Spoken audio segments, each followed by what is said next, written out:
Thank you for joining me. I'm at one of my favourite types of location, by water. I've just stepped down from the salt line and I've spent many a pleasant moment or two or 10 or 20 leaning over this particular bridge.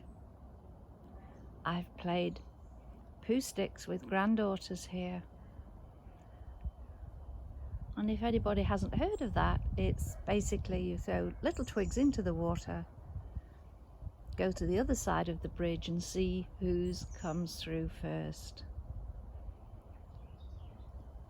This is a very, very sandy bottom stream. The water is very clear. I can't see any vegetation in it here at all. There's vegetation further down that's hanging over it. But just watching that water moving on. I've no idea where it's come from, I've no idea where it's going. Okay, I could check on a map, but I'm not bothered. I love the way those roots of the tree at the side there, can't see its leaves to see what kind it is, how they're exposed, and they look to me like a row of very elegant ladies who are just dipping their toes into the water. Far too grand to have a paddle with the skirts held aloft. Rather they will sit and just expose their ankles to their lady friends and nobody else, and dangle their warm feet in the cooling water. So talking about ladies, I'm just going to go to the other side of the bridge, because this bridge has actually got a name, and it's Tilly's Bridge.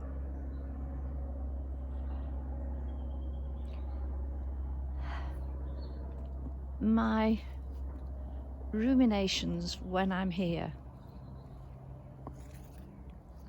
have always been around Tilly. Who was Tilly? Who is Tilly? No, it was definitely a was for me. And I don't think she was somebody who worked in one of the salt places. To me, she's always been a milkmaid. A milkmaid that worked at one of the farms around. And Tilly, shh, don't tell. She had a beau, a young gentleman.